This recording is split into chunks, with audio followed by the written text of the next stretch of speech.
Aspiration and Evolution, 2018 Chevrolet Equinox First Drive. It's a new season in the timeline of the Chevrolet Equinox, and the all-new 2018 model is a spring forward for the popular American crossover. This is the first week of spring, remember? In addition to refreshed looks that tie the Equinox aesthetically to its brandmates, plus a number of safety and technology updates, the Equinox is taking a big breath of fresh air with a trio of turbocharged engines under the hood. The first version to hit dealerships sports the smallest displacement motor, a 1.5-liter turbo 4, and we headed to the Carolinas to give it a good twice over in the scenic Blue Ridge Mountains between Greenville and Asheville. As well as a new set of power plants, the updated Equinox gets an aerodynamic makeover and sheds an impressive 400 pounds of weight for the new generation. The 1.5-liter Equinox, which includes engine stop-start, nets fuel economy figures of 26 miles per gallon city and 32 highway for the front-wheel drive model, while adding all-wheel drive subtracts just 2 mpg across the board. For reference, the outgoing 2.4-liter 2017 Equinox was rated at 21 city/31 highway mpg for the FWD model, and 20 city/28 highway with AWD. The interior is about what you'd expect from a Chevy crossover, with materials skewing more towards robust than refined, and with controls and instrumentation maintaining a fair share of analog simplicity. We drove a variety of models, including an LT trim with the uniformly bleak jet black interior. Your goth teen probably won't have much interest in your new Cuve, unless they're learning to drive, but this dark like my soul interior should at least make them feel at home, so long as you keep the available panoramic sunroof shut. We found that a splash of contrast on the dash and door trim makes an enormous difference in elevating the interior mood. The optional denim-style seat fabric in another LT was actually pretty crisp and attractive, with an embossed pattern to give it a little texture.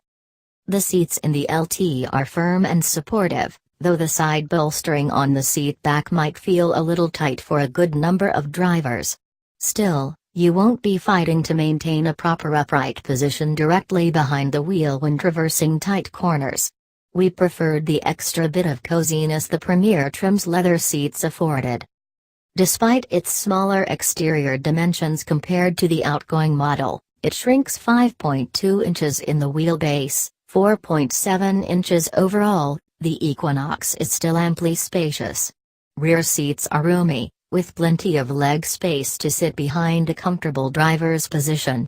There's a decent amount of room for a few bags behind the second row, at 29.9 cubic feet, but the kneeling seats fold flat to unlock a voluminous and practical space, totaling 63.5 cubic feet, for those times when you need to haul more than just groceries or luggage.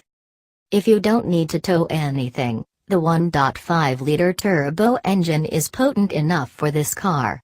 Down 12 horsepower from the outgoing 2.4-liter i4, the new motor offers 31 more pound-feet of torque, which makes itself available low in the rev range.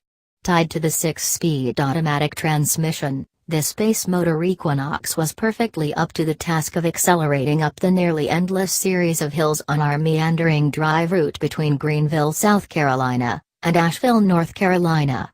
The sound is also both reasonably quiet and reasonably satisfying, not some whiny little hairdryer under the hood. Our first driving stint was in the front drive LT trim, which is expected to be the volume model.